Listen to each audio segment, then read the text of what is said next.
Prediction? Yes, prediction. Pain.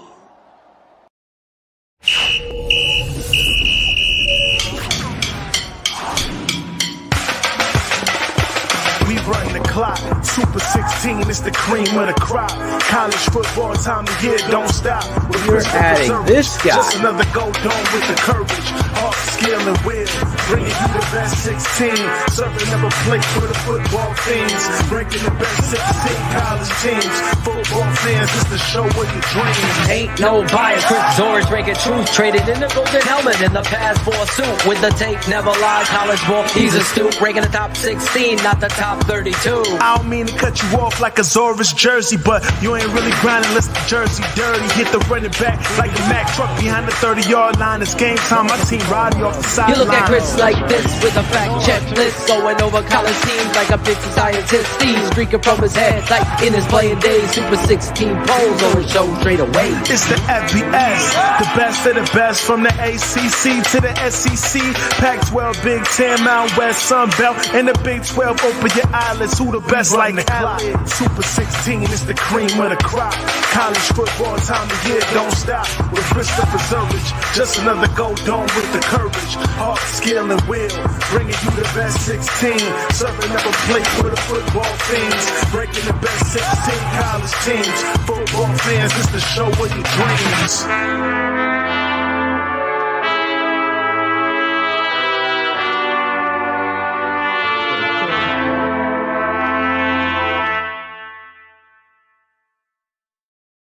Hello, everyone, and welcome back to the Super 16 Poll Show.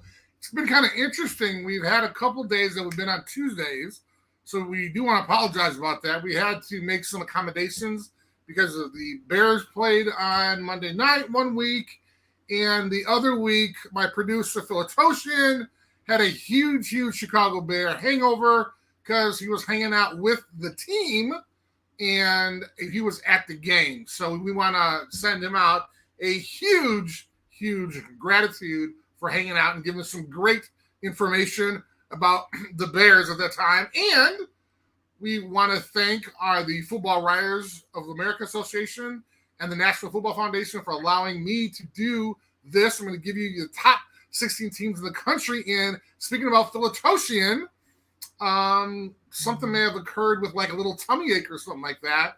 So unfortunately, he will not be with us. We have our super producer, Cherie Lady Bear, kind of taking that role on. Cherie, welcome to the show. Thank you, Chris. It feels weird being in front of the camera now. No, watch out, because I need somebody to press the buttons, because I have no idea what goes on my end. No, I got you. And we definitely don't want you pressing buttons, because we can't have you ending the broadcast. Yes, unfortunately, for those of you who may have seen it or may not have seen the show, I had the pleasure of, that was Bears Hour Live, right? That was Keeping It 100. Oh, I had the opportunity to be on Keeping It 100 and was having a great time. And as I was clicking off, I hit the wrong button and ended the show, not just my segment. So I apologize profusely to everybody that was involved, but apparently I still got a lot of shit for it because I shouldn't have ended the show that way. No, you shouldn't have. But it's okay. We still love you, even though we don't trust you around the buttons. Now we have to send you the guest link. Again, these fingers were not made to press buttons, so I do apologize about that. So imagine me trying to dial on an iPhone. It's having some issues. When I text, I got to retext like 5 or 6 times. It's easier for me to speak into the phone to voice text than it is for me to text, which is a shame. Oh gosh, no wonder my grandma a fan of yours. That's what she do.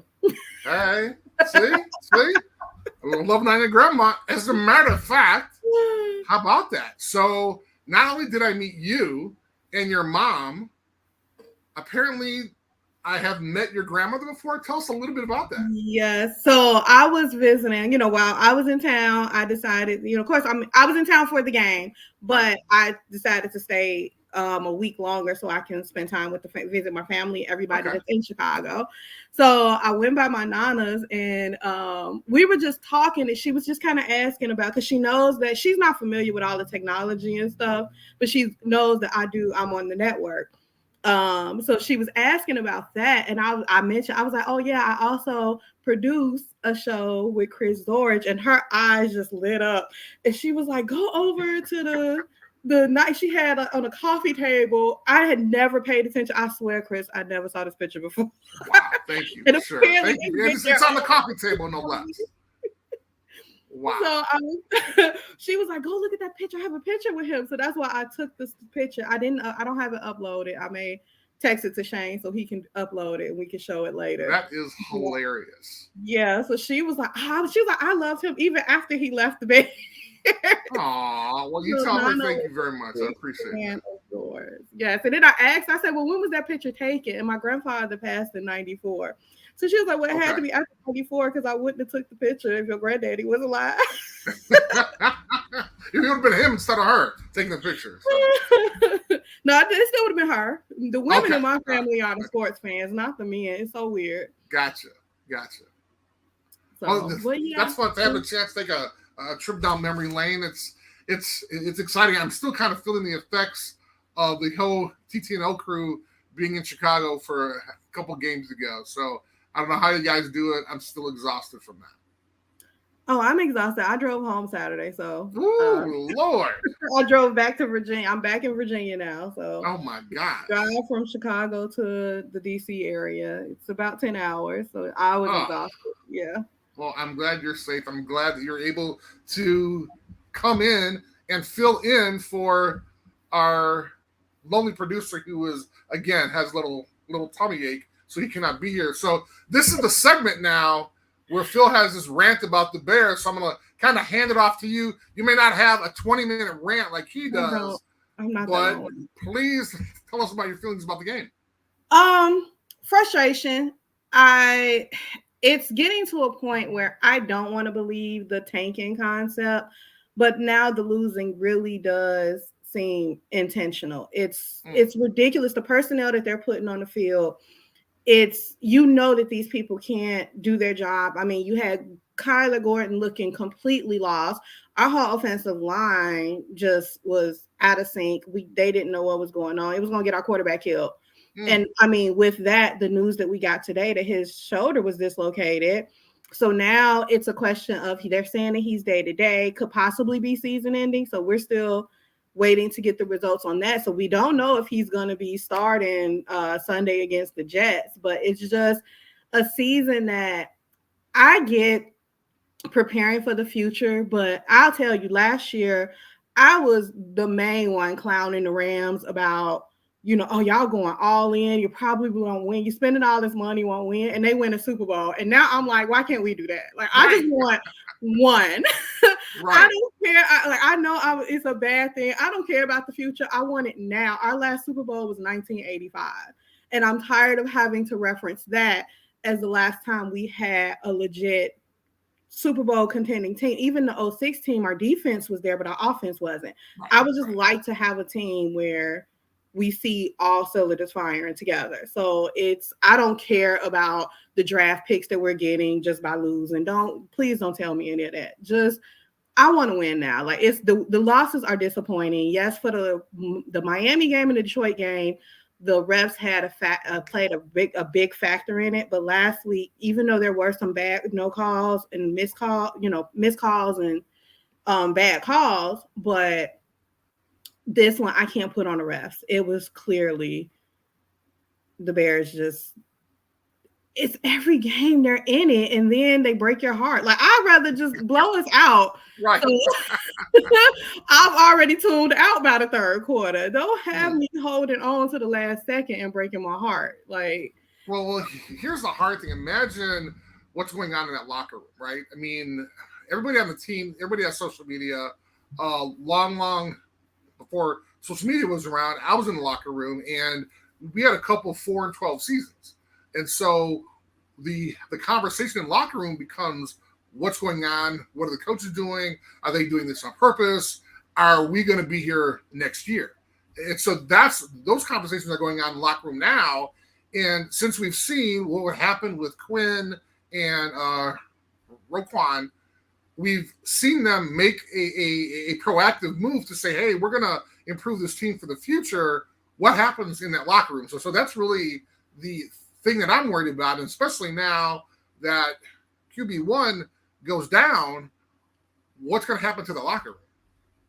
I mean, that's true. It's obvious he was literally carrying the team. So you have the number one player go down, and what do you have to play for the rest of the season? And I get that for the players, the morale is low, but it's frustrating. And I am not one of them people that's looking forward to the draft. I care about the draft when draft time rolls around. During the season, I want to see wins. So. Right. and again, that's the hard part, because you get into this rhythm of saying, well, if we keep on losing, or if we don't finish out with wins, then we'll have a chance to get a higher draft pick. And the person that's talking about that may be the one that may be traded or cut because they're talking about that. So it's just this crazy cycle of a losing team. When the only thing you can sit there and talk about are losses, then it gets very, very frustrating in the locker room. Yeah, and I mean, even though Fields has been exciting to watch, it's not enough. Like, he's exciting. Don't get me wrong. Before anybody come at me saying I hate Fields, I do not. I love Justin Fields. But to me, it's not. It's exciting, but I still want the win. So, and then for the people who are like, okay, like even the fans who are like, well, oh, we're tanking. We're going to get this player in the draft. It's the Bears. They never get who you want. There you go. What are you looking for? All you're going to do is be disappointed on draft night when they don't pick the guy that you were looking for. Right. So you're looking for, you're hoping for something that consistently hasn't happened. And I mean, it's the definition of insanity. And as Bears fans, yes, we are insane. Yes, we are. And as a fan and player and a fan again now, I feel I'm behind you 100%. I feel the exact same way you do. So yeah, that's all I got on the Bears. There's not much to talk about because we still lost. So unfortunately, yes we did. All right, well then let's kick off the Super 16 show, and let's talk about number 16. Number 16, Florida State. All right, so here's a team that folks weren't too happy about in the preseason. All of a sudden, they have a chance to beat an LSU team that everybody thought was going to suck. So, therefore, their season was just going to be terrific. And then we found out that it might not be as good as we thought it was going to be. There were some player issues, but they have a chance to kind of make their debut on the Super 16 poll show after beating Louisiana 49-17. I've been kind of watching them, but their opponents really haven't been that stellar. Really didn't beat too many ranked teams. Let me see the actual teams that they did beat. It's kind of interesting because when you look at kind of the conference they're in, they're really not all that spectacular. And so from that point on, you sit there and say, okay, what the hell is going on? Because they have no clue what they're doing because they suck. So the idea would be if they do have some success, which they've had, they will have a chance to be on the Super 16 poll show. So with that, the crazy news is that Jordan Travis, their quarterback, has over 2,500 yards, which actually puts him number 3 with a quarterback rating of 85.3, which is really, really kind of crazy. So their next opponent is going to be Florida, which is going to have that Inland rivalry, and we actually have a couple of those coming up. So let's take a look at number 15. Number 15, Notre Dame. All right, well, how much time do we have here? This is going to be great. I'm excited about this because enough time so you can have all the time you want to talk about Notre Dame. This is the reason why to be back on, because after a 44-0 snowstorm in South Bend, I'm actually trying to come up with a couple pictures that I have from that. I thought I was going to be able to show them, but I might not be able to. It was really, really interesting being down there. At first, and I think at one point there was a 5-second, or no, I'm sorry, a 5-minute clip that they had that kind of showed beautiful green looking field. And then within 5 minutes, it was like an inch of snow, which was absolutely insane. So that was kind of cool to see. But the idea that they were able to finally shut out a team and be dominant, I was very excited about because they haven't had a chance to do that all year. And I would have to go back. I'm not sure how far I would have to go back, but I'm not sure how long it would, what game it was last year that they were able to be so dominant. So the fact that they actually shut a team out, I was very, very excited about. So for me, Sheree, this is just an amazing, amazing feeling. Now, kind of coming up, they have USC, who we'll have a chance to talk about a little bit later, but USC is really, really good this year. They're kind of in the same situation where they have a new coach as well. But the thing with Lincoln Riley, he's had an opportunity to be a head coach before. And so that's really kind of the biggest difference with him and Marcus, because folks are always trying to compare first-year head coaches with Coach Freeman at Notre Dame, and it's really not coming up roses for Coach Freeman. However, he's doing what he can, but when you have an opportunity like Lincoln Riley had, where he actually brought damn near, and this is an exaggeration, not the whole team, but a bunch of guys from the team, which his former team, Oklahoma, over to USC, you see the type of success that he's had. So right now, you're looking, well, I'll talk about USC when I get there. It's going to be a tough game. The one thing I do want to talk about, though, is the really cool thing about playing USC at the end of the year. What I enjoyed was, and this will sound crazy, but we didn't have a chance to go home and spend Thanksgiving with our families. We actually spent it with the guys on the team, which was really great because it gave us that opportunity to kind of bond and really kind of be thankful for our teammates and stuff. So I'm assuming, I don't know for sure, I'm assuming they're not going to go home like for a day or two, that they're going to spend it together on campus and then travel over to SC. So I was jacked to see a 44-0 game against the Irish. Wish I had a chance to see more defensive plays, but literally you really couldn't even see out there because of all the snow. So we can move on to number 14. Number 14, Washington. Okay, now this is fun because we have another new team in the Super 16 poll, and we're talking about an actual, legit, pretty good Washington team. However, they did lose to UCLA and Arizona kind of right in the middle of the season. They beat a bad Michigan State team in the beginning of the year, but then they wound up bouncing back after a couple of marginal wins against a ranked Oregon State, and they actually beat an Oregon team. So that kind of get me excited, but they just barely beat them. So I wasn't sure. So after demolishing Colorado, why not put them on there? And here's the thing that blew me away, and I did not know the quarterback was this good. Michael Penix has over 4,000 yards this year.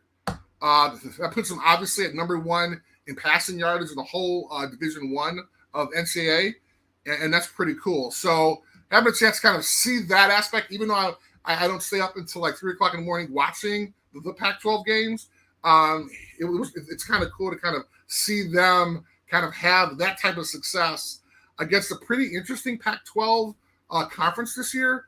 I'm not sure where this is going to put them.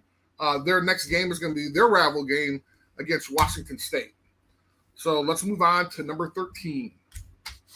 Number 13, Kansas State. All right. We got Kansas State moving up 3 spots after they beat kind of a average West Virginia team. Will Howard, quarterback, didn't have that great of a game. It was okay, but he normally was tearing it up. Only had a couple touchdowns, so unfortunately, not the best. Their next game was going to be against Kansas. Obviously, it's going to be their rivalry game. And as we had a chance to see, Kansas has been kind of on a tear this year. So it may give them the opportunity to kind of get some more recognition beating a lower-ranked team in Kansas, but I'm sure they want that kind of interstate rivalry bragging rights. So we can move on to number 12. Number 12, Tennessee. Now, this is obviously the biggest shock in the world. No one thought this was going to happen. After demolishing Mizzou like 500-0, they had a chance to play South Carolina, who I think at the time, I think they may just have reached the 500 on their season. Let me see. Hold on a second. Yeah. Okay. So with that win, they were actually 6-4. So everybody in all of college football was surprised because they threw up 63 points against a Tennessee team that folks were talking about an actual national championship. So that was really bizarre that we did not have a chance to kind of have that happen. But Hendon Hooker, unfortunately, got injured. Now, before he got injured, he threw up 247 yards, had 3 touchdowns, but I believe he tore his ACL. So that's kind of the injury that he's had. However, his quarterback ranking is still number 2 at 89.6. And I think somebody has, it's 80. Okay. Yeah. So it's 89.6. I'll tell you what the first person has as we get up there. But I mean, this was an amazing game for those who had a chance to see it. Really, everybody thought that Tennessee was going to come back. No one, I don't even know what the spread was, but no one had Tennessee losing this. First of all, no one had Tennessee losing, but then no one had Tennessee losing this bad. So it was kind of crazy to see. So, however, I still believe that the quarterback Hooker should be on the Heisman watch. He's had a great season. His season really picked up after they beat Alabama. And then obviously he was kind of, everybody knew his name after that. So I think he should still be there in New York, but it's getting kind of down to the wire.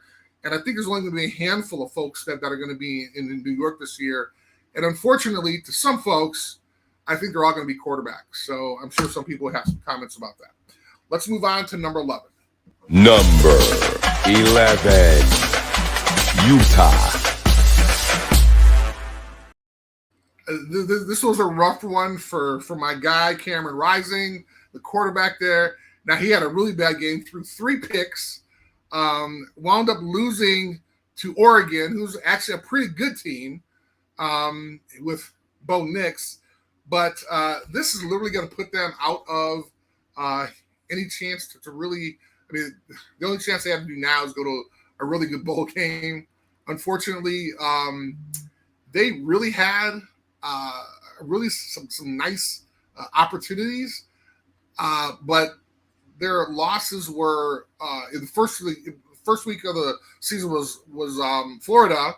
They wound up rolling. They lost to UCLA, and then they had this loss. So obviously have a chance to get to a good bowl game. But I really thought this was going to be the year for Utah, but unfortunately, it's not going to happen. So their last game is against Colorado, which obviously they should probably win. So they're going to end on a really good note, being 9-3, and have a chance to go to a good bowl game. But overall, I think it's going to be a disappointing season for them, considering the point differential they lost by. So they lost to Oregon by 3 points, lost to Florida by 3 points, and UCLA was 10. So you add that up, obviously they're going to dominate Colorado. So that's kind of, almost 16 points by being and having an undefeated season. So I'm sure they're going to have a rough off season, but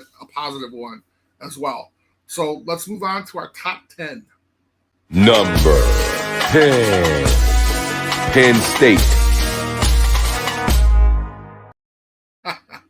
Okay, so here we have what I've been loving at Penn State all year, thinking that, hey, this is going to be their year. Unfortunately, what we had a chance to see, they had a couple of hiccups, and and again, I'm going to say this again, I said it before, their only losses were against ranked Ohio State team and a ranked Michigan team. Those are their only losses. And so kind of what I talked about before with Utah, they're going to finish their next opponent is Michigan State. They're going to finish the season 10-2, go to a good bowl game, and then they'll have a chance to kind of see. Oh, no. Sorry about that. I want them to go to a really good bowl game. Not sure which one it's going to be. We'll actually have a show about that, talking about where teams should go and everything like that. But they are going to finish the season on a good note. As I said, they're going to play Michigan State. Sean Clifford, the guy that Phil and I loved all year, will probably finish in the range of maybe 2,500 yards for the season. So not a bad season. They beat Rutgers 55-10, and their next opponent is going to be Michigan State. So we can move on to number 9. Number 9, USC.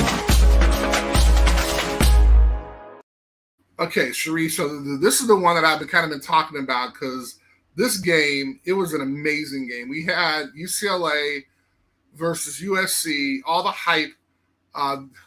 The UCLA quarterback was talking mess. It was just kind of an interesting game, and it was really kind of going back and forth. Not sure if they played defense in the Pac-12, because they wound up beating UCLA 48-45. Although there were some great plays. Caleb Williams, the guy, I think, who really kind of etched his mark on having a chance to really kind of be a front runner for the Heisman. I think he's probably either 1 or 2 right now for the majority of folks. I have my own kind of picks that we can talk about in a couple minutes. But the idea that Caleb Williams is as good as it gets. I mean, he is a great quarterback. He was good at Oklahoma, and he's obviously even better now. The reason why his team is ranked 9th, one is because they suffered. I forgot who it was. Let me see. The only loss was to a number 20 Utah, and I think if we could all recall that game, the quarterback actually ran it was a 2-point conversion. They wound up beating them, and so although they're 9th, I mean, when you look at it, like, they only played. It was right. So they only played one ranked team and beat them, and that was UCLA. They wound up losing to Utah. So and they were kind of a lower ranked team, but that's really the only. And then they're in a poor conference. I mean, you can't talk about Cal, and you can't talk about Colorado as being kind of great contenders. Washington State. So they're kind of, the Pac-12 really isn't that great this year. And so that's why I think they were kind of ranked lower. But their big game coming up, obviously, is against the Irish. I was talking a little bit about that before. It's going to be a huge, huge game for both Notre Dame and USC. I mean, USC, there's a possibility if a whole bunch of stuff happens. I don't think they will. but having a chance maybe get in the top 6 at the end of the year could happen. But so this is going to be a huge game for SC, and even a larger game for Notre Dame, because they'll get the opportunity to be ranked higher at the end of the year. So let's move on to number 8. Number 8, Clemson. Okay, so Clemson, they have had just kind of a crazy year. After their loss to Notre Dame, it just seems like they just kind of tanked. They wound up beating Miami 40-10, which Miami's having a terrible year. They wound up taking some of that out, that aggression out with Louisville after the ND game. But again, these guys, Clemson's kind of running into the same thing that that USC is running into. Their conference isn't that strong. They have a couple of kind of newly minted ranked teams, North Carolina State, and then also Syracuse. But as far as having the strength that they need in order to be ranked higher even after a loss, it is just not there. So I think Clemson lost their opportunity when Notre Dame beat them a couple weeks ago. Our quarterback, DJ Aguglianle, something like that, is going to finish with probably about 3,000 yards for the season, which again is going to be great for him. But as a whole, I think that they're going to play their rival, South Carolina, and then they're going to be playing North Carolina for the ACC championship, which and we saw what happened with North Carolina last week. It would have been nice for them to have a chance, maybe talk about getting into the top 4, but that's not going to happen this year. And so you'll see, along with the Pac-12, the ACC they will get locked out of not having a champion, or not having the winner of their championship game go into the Final Four. So although it was a good season for Clemson, wound up beating some ranked teams, they just faltered to Notre Dame, who was unranked at the time, and that just kind of knocked them down. So it's going to be an interesting game against North Carolina. They'll have a chance to kind of take that aggression out. But before that, they have their rivalry game, which is South Carolina. So that'll be next week. So let's move on to number 7. Number 7, Oregon. Okay, now this is a really fun team. I'm really excited about Bo Nix kind of having a second life after all the craziness that happened with him at Auburn. So the idea that he has kind of a new life has been great. He already has over 3,000 yards this season. They beat Utah 20-7. Again, that's the reason why Utah got knocked down, and Oregon has a chance to move up. Again, they're going to kind of be in the same spot as Clemson and the other teams in the Pac-12, because their conference just isn't as strong as the other conferences. And trying to come back after 2 losses is tough. I'm trying to find out who the loss was worse. It was Washington, which we just didn't think was going to happen, and then the first game of the year, which was Georgia. So it's going to be interesting to see what happens there. They have another game against Oregon State, which is their rivalry game. So that'll be fun for them, but they'll have a chance to go to a good bowl game as well. So let's take a look at number 6. Number 6, Alabama. Now, this was Sharita. This is kind of tough because I've been an Alabama fan for the last 10 years. I think what Alabama's doing is phenomenal. I know Shane, the smartest man in the world. I know he's a Bama fan, but it's just kind of what happened to Bama this year, and I think Bryce Young, who won the Heisman Trophy last year, will not even be in New York this year, which is kind of crazy when you think about it. I mean, he has 2,600 yards passing for the season.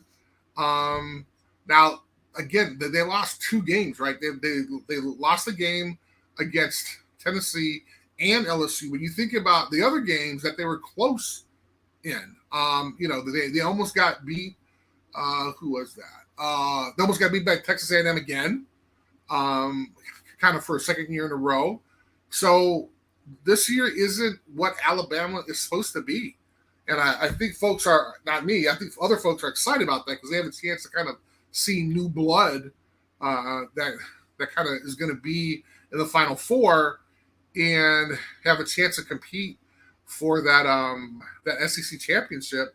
And quite frankly, I mean, this might be the first time in a long time that they're not competing for the SEC championship, which is kind of interesting because the last game of the year for them is going to be their next game, and it's going to be Auburn in the Iron Bowl. I mean, obviously they'll have a chance to go to a good bowl game, and of course they will go to a good one because they travel well and they are Alabama.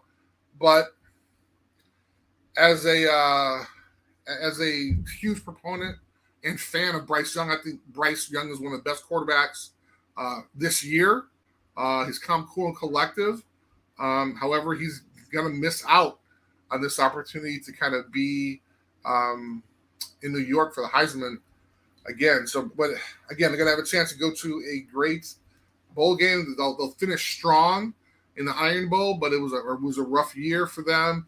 And then they lost 2 games. I know that sounds crazy, but the expectation for Alabama is so high that when it's not there, when it doesn't happen, then people start freaking out. And like me, because I want them to be as dominant as they have been in the past, but that's not happening. So let's move on to number 5. Number 5. TCU. Now, this was a huge shocker. I actually, it was kind of interesting because folks wanted them to be in the top 4. I couldn't do it. And mainly, I'm trying to call up, mainly the fact that they literally lost to Auburn by 1 point. I mean, I would have dropped them lower. But they stayed at number 5.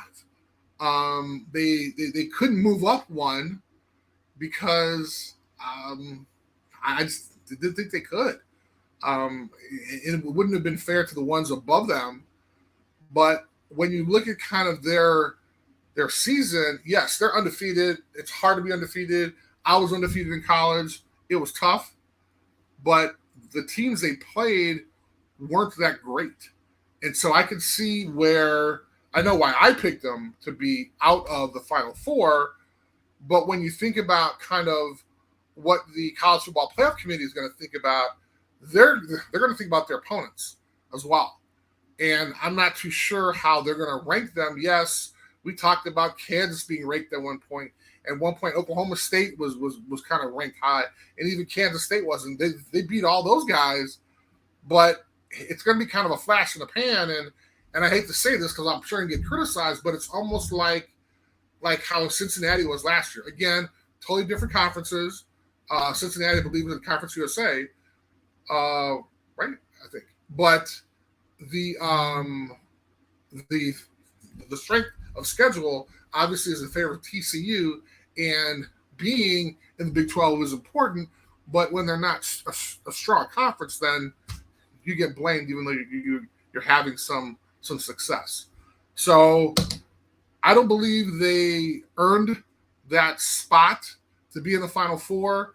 They still have to play Iowa State, who has been tough in the past. And I think that it's going to be interesting to see who they play in the Big 12 championship. So let's move on to number 4. Number 4. Michigan. Now, Sheree, you might have something to say about this. I don't know. Of course I do. Oh, gee, really? What is that?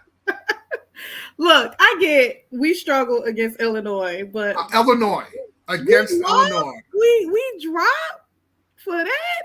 Yes, are you kidding me? Y'all almost because y'all almost lost. Had if Illinois got 2 first downs, y'all would have lost. And at that point, I was kind of freaking out because I want them on Ohio State to have this great game, which they are going to have. But I didn't want that to falter. So yes, but I didn't take them out of the top 5 or the top 4. They had to drop a little bit, though. You don't think? No. Look, I'm not gonna lie. Like I said, I was driving during listening to that game. I almost had to pull over because I got nervous. See? I'm not gonna lie. That game had me ready to drive to Ann Arbor to get them a piece of your mind, huh? I was ready, and I was actually driving past Notre Dame when y'all had like 8 minutes left. But oh, really? Okay. Yeah, that's where I was around that time. But yeah, that game, it did make me nervous because I'm like, Illinois, we should not be struggling against Illinois. Exactly. But I do think that we'll regroup and we gonna come back just as strong to take on Ohio State. We ready. We needed that kind of wake up call. I hope so, and that's really kind of a positive way to kind of look at it. I mean, seriously though, it's kind of a positive way to kind of look at it because y'all needed something. And if a 2-point differential isn't kind of a wake up call that you need, then I'm not sure, what kind of wake up call, what type of other wake up call would you listen to? I mean, it could have been a situation where they already, because that's the game. That's the one. Ohio State is the one that's circled on the calendar. Right. So they could have already been looking to that game and kind of overlooked Illinois and got a little caught up.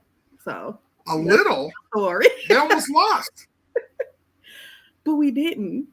That's hey, we almost won. The Bears almost won, but we didn't. Right, exactly. Exactly. I hear you. So we take what the actual record books say: the wins and the losses. We won. That's what matters. Okay. That's fair enough. But again, I got a little nervous for you, and I knew when I had Michigan there at number 4. Even though they kind of dropped one, I knew I'd kind of get a lot of crap for it. So I do apologize for those Michigan fans, but I kind of gave you the reason why it happened. So I do apologize about that. I already knew why, but I had a feeling. Once I saw, I was like, "Oh, this score is too close for Chris." See, us at 3. but see, here's the thing, though. That's just being honest, right? I mean, I've consistently felt that way. Right, so it wasn't like, oh, I wonder where Chris is going to put him. You kind of knew that, hey, there's a chance that they might go down. I knew it. I was like, because like I said, the fact that I was nervous and I'm normally confident, like, oh, we still can put, because we've been really good, even though the games, like we've had those games where we started out kind of slow in the first half. In the second half, we normally take off. Right. So that's why I was like, normally I'm like, oh, we got this. But when it was coming down to it, and I'm like, wait a minute. I was like, yeah, this is too much for Chris. We gonna drop. But I do appreciate that you kept us in the top 4. But I still think we should have stayed at 3. But that's just my personal bias. I'm biased. I can admit I'm biased, and I'm allowed to be. No, that's fine. I have all the confidence in the world that kind of your team and why you're kind of working, why you want them to win, which is fine, but it was too close for me. Way too close. Way too close. It's okay. That's why hardball.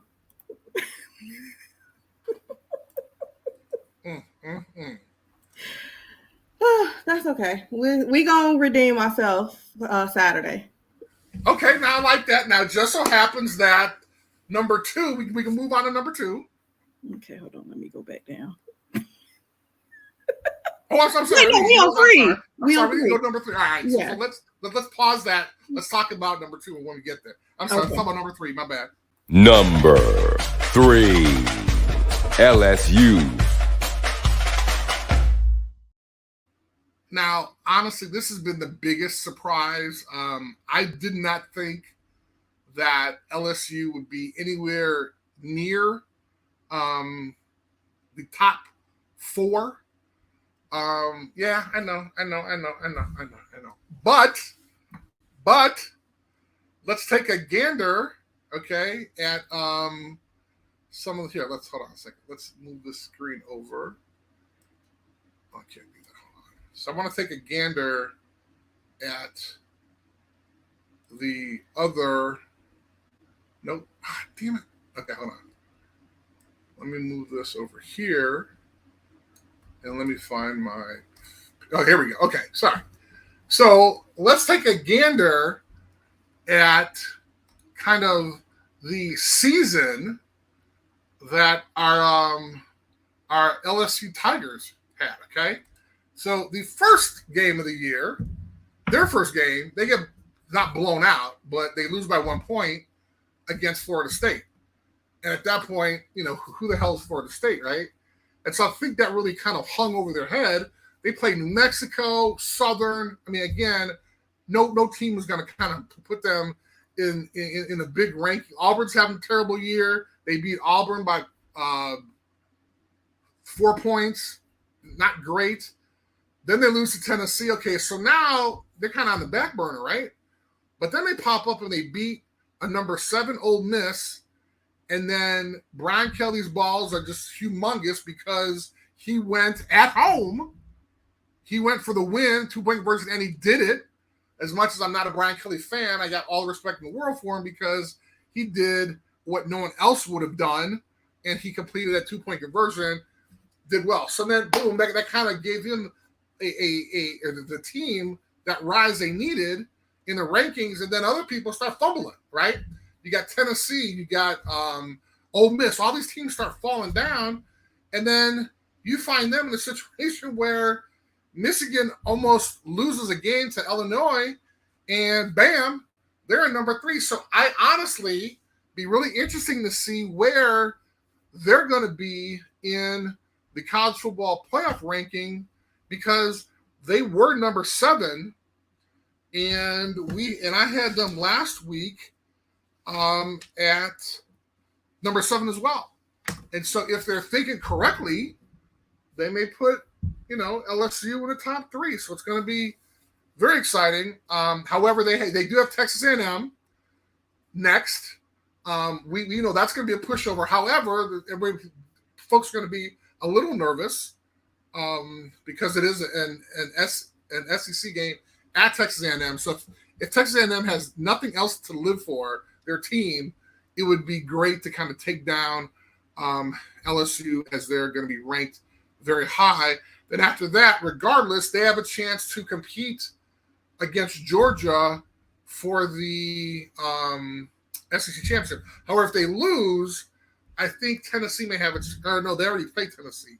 So I'm not sure if they lose. I think it might be Ole Miss, I think, if they lose Texas A&M. But they're not going to lose to Texas A&M, and they're going to compete against Georgia for the SEC championship, which would make it all interesting if they wound up beating Georgia, which would be crazy because then all hell will break loose. But I think that it was kind of interesting that the game that Michigan falters a little bit and just barely wins, then you have LSU having a chance to kind of move above them. That's my theory. Let's see if they listen to me, but who might? So the next team is a number 2, Ohio State. Okay, now this is gonna be one of those games, Cherie. This is the game. They've been building this up all year. This may, and I'm being funny here, this may be as big as Ohio State Notre Dame in the beginning of the year. Which, like, the first week, it was a crazy, crazy big game. I'm just kind of joking around. There was a huge rivalry. Everybody in Ann Arbor and Columbus. I mean, this is the game for them. I'm so excited that they both are coming into this game undefeated, ranked very high. So it's going to be interesting. Well, first of all, let's talk about. So Ohio State beat Maryland. Barely. Let's point that out. Well, Ohio State by 13. By 13, yes, they did struggle, but they wound up beating them by 2 touchdowns and a missed field goal. But they let them score 17 in the fourth quarter. You are correct. It was a bad game on Ohio State's part, but they had a double-digit victory. Then they're going to be playing Ohio State. So they may have been thinking about Michigan next game. And if they're thinking about Michigan the next game and they win by double digits, and Illinois is thinking about Ohio State the next game, Michigan's thinking about Ohio State the next game, and they only beat Illinois by 2, almost lose. I'm not buying that logic. I'm telling you. And they have the quarterback who's ranked. He has the highest quarterback ranking at 98.7. This kid just doesn't miss. And he's throwing up crazy numbers. So he's over 3,000 yards this year. I didn't want to talk about McCaffrey's yards because they're nothing. I don't even think he broke 2,000 this year. So, McCarthy, I mean, yeah. Look, we winning. Okay, all right, okay, yep. There you go. I'm not gonna lie, like I know Stroud is balling and McCarthy isn't. Like he's not balling. You know, he don't put up the big numbers, but we win the games. And he is the opposite of balling right now. so he's just getting by. He's just bull. He didn't even have the ALL. With an 11-0 record, though. Yeah, I know. Isn't that crazy? That's all that matters. We have became he so could be cynical. a game manager. That's true. We have became so cynical that 11-0 season is just okay. Well, for Michigan, you know, for teams like that, that's the standard. So there you go. So I think it's going to be a great game. I'm obviously going to be watching that. I think that's going to come on before. Then I think it's going to be a afternoon game. Isn't that right? It's a noon game. Yeah, that's crazy. So I'm sure every person that ever even heard of college football is going to have their eyes on that game because that has so many implications. And depending on what happens with the college football playoff picks, there's a chance. So let's just say, for example, that Michigan is number 4. Mm-hmm. Okay, in their picks. So if Michigan, and so you have TCU's number 5.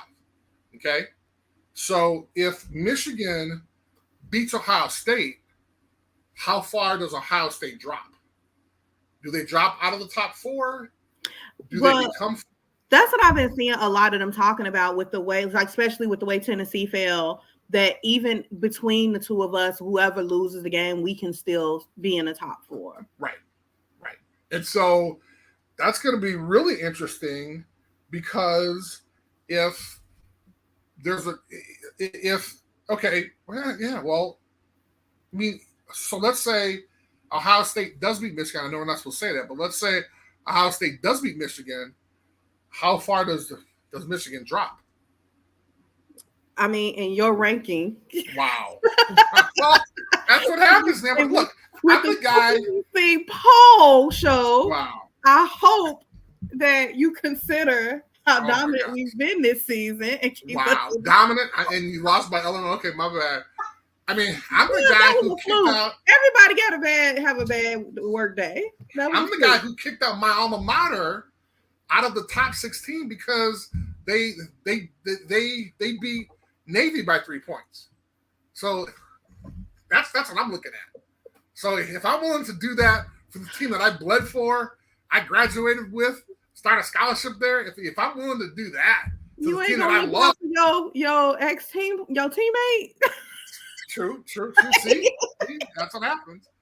I am willing to, and how much I am in love with Marcus Freeman, I am willing to say, you know what, y'all played like shit. Get out of my poll.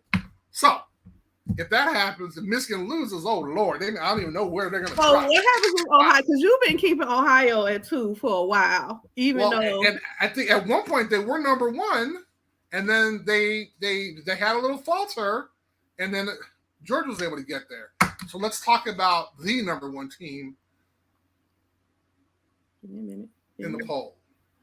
Number 1, Georgia. Okay, I'm a huge Georgia fan. They deserve to be up here. Cherie, because they consistently, although they've had some falters, they had a little bit, couple bad games, consistently they have to defend being the champion. And that's extremely hard. I was fortunate enough to be in that same situation when I was in college, and we wound up losing our last game of the regular season the following year after being undefeated because everybody was just, they would give us 1,000%, 2,000%. They were just trying to kill us each game. So they deserve, even though they only beat Kentucky by 10, kind of in that bad realm that you were talking about with Ohio State and Michigan, it was not a single digit that came after one and was underneath 3. So the fact that Michigan only won by 2 points is a huge issue. So that being said, my vote for Heisman is Stetson Bennett, who's having a great year. He's over 3,000 yards. You may remember Phil and I'm a huge fan of his because he's a walkout. He was told, no, get the hell out of here. You don't know what the hell you're doing. You don't need to be here because you're not successful. And he's about to knock on the door, could possibly win 2 national championships in a row, being a walkout after getting told to get off the team. That's somebody I want to hire. That's somebody I want to play for. I wish he was although I love me some Tony Rice, who was my quarterback 500 years ago. I would love to have been on the team with Stetson Bennett. That is my pitch. I'm not going to argue with you for number one. They the champions. So who am I to say? Like, to be the best, you got to beat the best. So Absolutely. And I think Shree, and this is, the idea that, and this is why I think why people hated New England for such a long time, is that, they're the best that's out there. And like you said, if you want to be up there with the big dogs, you got to beat the big dogs. You got to learn how to play like them. You have to do what they do. You have to copy their scheme, everything else, which they've done. But this is a team that is so dominant, and having a chance to kind of do that again. And oh, by the way, they're in the toughest conference even imaginable in the SEC. Yeah. And they consistently win. So that is my pitch. That is why I love me some Stetson Bennett. People think I'm crazy, but I think he should get the Heisman. He's definitely going to be there in New York. He may not get it because there's other people that have better stats. But as far as game management, game planning, and winning, he even scores. He was juking some folk. So love it. So hey, there you go. Yep, I like it. See, I thought that since Phil was gone, I wasn't going to see any of that. That's terrible. I feel so bad now. So bad. So, Shree, let's take a look at this week's top 6, or this week's Super Did you want to look at last week? Oh, last week's. I'm sorry. Yes. Okay. Let's look at that. See, I'm all discombobulated. So last week's, which we had a chance, we didn't have a chance to kind of show this regularly because we had a hiatus for a week. But if you look at that, you talk about teams like Ole Miss, North Carolina did well. They ran into a team that they didn't think they're going to beat in West Virginia, Wake Forest, beat them. That was terrible. You look at teams like Oregon, they wound up moving up because they beat Utah, and Utah wound up moving down. We saw LSU was at 7. Alabama kind of stayed in that 8-9 area. We had Clemson. And again, I was part of kind of this huge push for Tennessee being in the top 4, which they belong. And then we saw them get dominated by South Carolina. So that was the top 16 for week 11. Let's take a look at 12. Week 12, I'm sorry. So week 12, look at that match. Okay, we have Florida State, who's new. Notre Dame is back in action after they got kicked out of my poll for almost losing to Navy for having 15 yards in the second damn half. That's why they were out of my poll, because they sucked. But they were able to get fired up and get back and give me a shutout and beat an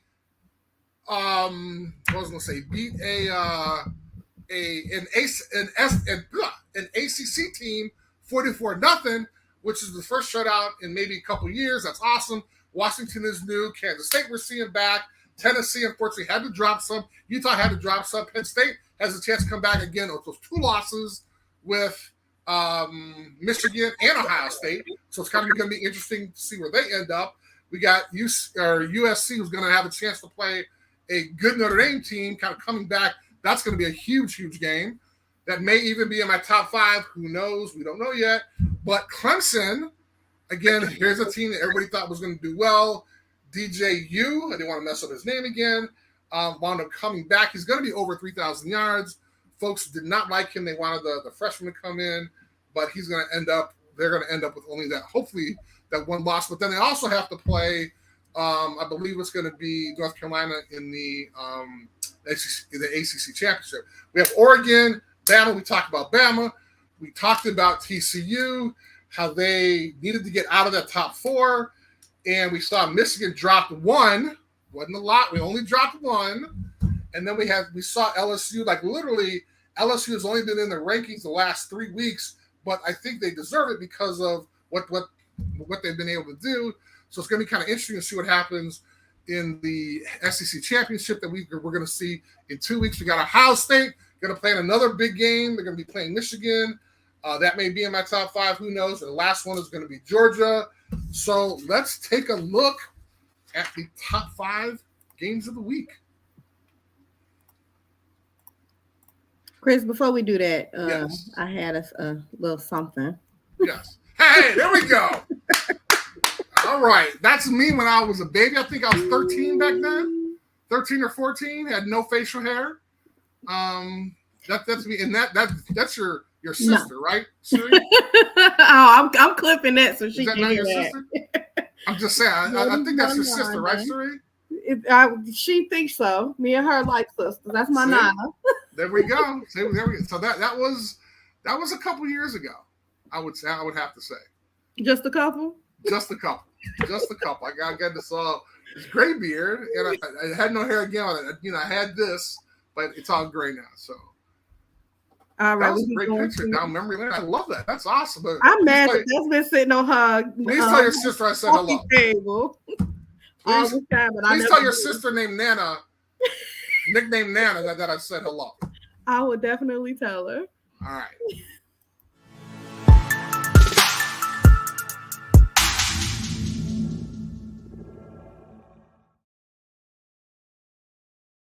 All right. We talked about matchups. We talked about a couple matchups during the Super 16 polls. We were discussing the teams. Let's start from the bottom because I think when we go up to the top, we'll understand why. But the bottom, I want to see how LSU kind of handles this success. So they're going to be playing at Texas A&M, and I think it's going to be interesting to kind of see how A&M is going to kind of salvage their season. So if they have a chance to kind of take out LSU when they're in this role, I think it'll be a huge, huge opportunity for them. So that's why that game is on my top 5. But that's the 5th ranked game. The 4th ranked game, I want to see what South Carolina does after smashing the great team that everybody was excited about this year. They just dominated the hell out of Tennessee, and I want to see what happens. I mean, they put 60 plus on a great Tennessee team. What are they going to do against Clemson? And Clemson's going to need this because not only is it a interstate rivalry, but they want to be dominant in the ACC and also be relevant. So what we heard several years ago from Dabo is that the ACC sucks. We need better teams. Well, now that you're kind of not on the rise, you aren't the top dog anymore. Let's see what happens. Then we have the Iron Bowl, which is always my favorite, which is kind of interesting because oftentimes it's an extremely tough game that Alabama has to play before they play the first game of the national championship, which is kind of tough for them. So it's going to be kind of interesting to see how Auburn and Alabama play out because Alabama does not have a chance. So, and that's always a good game. I like watching that. I love that game. That game is just an awesome game. There's a handful of rivalries I want to check out. It's on my bucket list. That's one of them. I've had a chance to play in another one that I like and admire, which is the next one, which is Alabama SC. It's always a great game for us at the end of the year. However, this is going to mean a lot more. SEC is trying to prove that they belong on the top of the Pac-12. Although Notre Dame is not a Pac-12 team, it's going to be interesting to see how they handle playing Notre Dame after that huge win over UCLA. Notre Dame is going to be excited to play them because they have a chance to prove. They have something to prove. And the last game is the game. The only game everyone should be watching at noon o'clock on Saturday. Wow. It's going to be Michigan at Ohio State. And so I thought was interesting last year is that Michigan came out just rolling. They were at home. And did they lose to Michigan State the previous week? Or was it a couple games before that? It was I think it was like 2 weeks before. Okay, all right. But I mean, I know it was. Let me make sure. It was just a huge game, and like literally all signs were pointing that Ohio State was just going to beat the crap out of Michigan. That wasn't the case. Michigan just came out rolling last year, so it's going to be interesting to see what's going to happen with Michigan when they're playing at the Horseshoe. Ohio State, the running back we saw for Michigan got knocked out, I think, in the third quarter, I think. They showed him on the little machine. He didn't play the rest of the game. Hopefully, he'll be 100% by the time they play. It's going to be a huge game. And I also think one of the running backs for Ohio State wound up not playing as well. So, as you mentioned, our boy McCarthy is not the type of quarterback that C.J. Stroud is. He's the opposite of a baller, I think I mentioned, which is going to be interesting to see. But it's going to be a huge game. This is one of the games. If I was on Michigan's side, I would love kind of how the whole country is saying we're going to lose. It's going to be terrible. You didn't play anybody this year. And all of a sudden, we're going to go out there with some Ohio State ass. It'd be great. If I was on Ohio State's team, if I was Ohio State's coach, I would talk to them about how we need to be dominant going into the playoffs, college football playoffs, and how this would prove that we belong into that realm. Because at the end of the day, and this is my last thing, we only played one ranked team, or no, we played two ranked teams, a terrible Notre Dame team in the beginning of the year, and then we played Penn State. And yet we're still ranked number 2. And then we're still ranked number 2. But that's because we're balling. That's because we're putting up over 40 points a damn game on everybody. Over 40, except for Northwestern, because that was a powerhouse, or should I say a powerhouse win. It was kind of crazy. So that is my top 5. Oh, and then here we go with the end of it. See, I didn't press any buttons. Didn't press any buttons yet. Because I'm saying I'm kind of going to tone it down a little bit. I don't know if we have the music for my final thoughts. Oh, I don't know what music he used. Okay, don't even mess with it because he probably tricked you. He's going to be probably playing like hard rock or something like that. Is that it? No, that's definitely not it. That's okay. But it's just kind of tone it down. There we go. Okay, so the final thoughts. Unfortunately, there was a tragic situation that happened to the college football world, and we saw that with 3 young men for the Virginia football team. Lavelle Davis Jr., Devin Chandler, and Deshaun Perry were murdered by a former player for Virginia. They want to catch the guy. They're not sure the reason why this happened, but it was just something that's totally tragic. Happened to the football world. Everybody across the country, they had decals on the back of their helmets. I'm just really kind of a sad story on kind of what, we celebrate on a weekly basis, which is what college football is all about: the excitement, the fun, the pageantry, and then all of a sudden you have something traumatic like this that happens. And I mean, really kind of the idea of the football community kind of embracing the college community, embracing Virginia and that team is really just kind of unfortunate something like that happened. My thoughts obviously go out to the parents and the family members. When you send your kid to college to play any sports or just in general, when you send your kid to college, you hope and pray every night that your child is enjoying themselves, doing the right things, making the right decisions. And it sounds like they were doing that. They were beloved guys on the team. And for something as bad as this to happen was just really unfortunate. And I'm just kind of so sad to kind of see that. And I know I came from an area where things like this happen all the time. It's just unfortunate. It's not acceptable, but I know there's a lot of other situations that went down. There was something that went down. I forgot what city it was, but somebody shot up an LGBT plus community bar. And I forgot what state that was in. There's a lot of stuff going on, but when it happens on a football team to fellow players, it's really hard to kind of digest, because you think that during these couple of months that football season is around, that's all consuming, and then you have situations like this that happens. I know a couple of years ago there were some tornadoes that happened, in Colorado. Thanks, I appreciate that.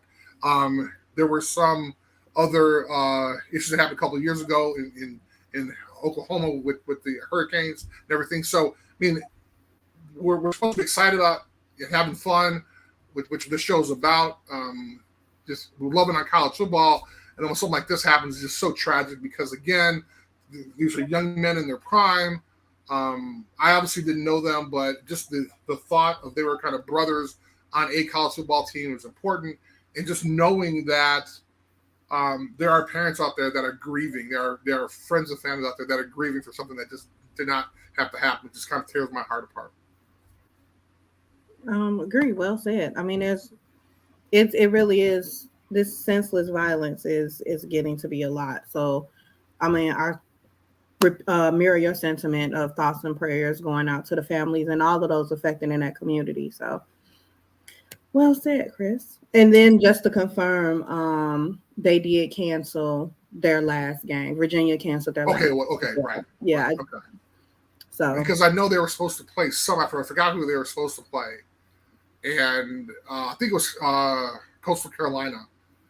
And, I mean, it's just one of those situations. It's just, and oftentimes, and this is kind of crazy, because people think like, oh, well, football, it's just a game, right? Well, oftentimes when people are in this situation, a loved one dies. We just saw that with the head coach at U of I, University of Illinois. His mom passed away that week. He still went out and coached. What a lot of people, and people handle death differently, people grieve differently. I respect that. And so oftentimes people get criticized, though, when they want to play a game the next day, or if they want to play the game during that week. Oh, hey, somebody passed away. That person should be grieving. Well, we don't know how this may have affected that person. And the thought that that loved one may have wanted them to go on and play. They may have been sick. I mean, anything could have happened. Or more importantly, it may just get I don't know how to say it. It may get their mind off of kind of what just happened. And so if they can separate themselves, even for a couple hours, of seeing what happens or what happened, then why don't we let them do that? But in a situation like this, I just think that this happened like literally too close to home. And this was the brothers in the locker room. This was their best friend. So when a tragedy like this happens, it's just really hard to go out there and play when you know everyone's heart is really heavy. So yeah. And I mean, like you say, people do grieve differently. So if your way of grieving is kind of throwing yourself into your work or your hobby or whatever, right, you have that passion for it. That's how you get through the grieving process. So you can't judge people on how they choose to grieve. So exactly. I do agree with you there. But like you say, for this, because it was an incident that affected so many people, the best thing was to just cancel the game. Sure. All right. Well, guess what? I think we kicked ass. Who needs? Look at that! I survived. I mean, I think I don't know. You know, I think we may need to put a little Epsom salt or some Pepto-Bismol in his drink every Monday night, because I kind of enjoyed myself. I actually had a chance to talk this time. You had the whole time to talk. I know. How about that? I mean, I'm kind of parched a little bit because I'm not used to kind of talking as much. So I think you can definitely give Phil a run for his money. I hope he's watching so we can tell him that his ass doesn't need to be here every day, because we don't need him. I'm kidding. We love us some crap Dr. Phil. And Phil, we do hope you get better. Hope he gets well. We hope his tummy is a little better. I will send him some Pepto-Bismol via FedEx or something like that if he needs if he needs to get tucked in tonight or something like that because he's not feeling well. So, all right, Tariq, this was awesome. Thank you so much. I really appreciate this. I'm excited you were able to come in kind of at the last second and kind of step up and thank you. Next man in. Thanks. I Or in this appreciate case, it. next female, next woman in. Hello. Next lady up. Next lady bear up. Yep. Just want to remind everybody we do got a little different schedule this week. We do have the Cars Keys is going to be tomorrow night at 8 p.m. as opposed to Thursday night since Thursday is a holiday. Then we have the fantasy show at 10 on tomorrow night, and then we have our normal Keeping It 100 on Wednesday night. So make sure you guys tune in, and then we'll be back Sunday for the Bears Hour Live after the game against the Jets. So thank you all for tuning in, and this is Chris Zorich and Lady Bear, aka Cherie. Oh wait, Cherie. I also know this Lady Bear. God, now I'm messing up. Wow. See, now, look, you were doing well. You were doing great, and you messed up by your name. Damn. Of all names. Right. We are signing off. Have a good night. Thank you all for tuning in. See you back next week. Thanks for watching the Super 16 Poll Show with Chris Zorich. Like, subscribe, and comment. This has been a special presentation of the Tape Never Lies Network. Performance over politics. I'm not gonna press any buttons.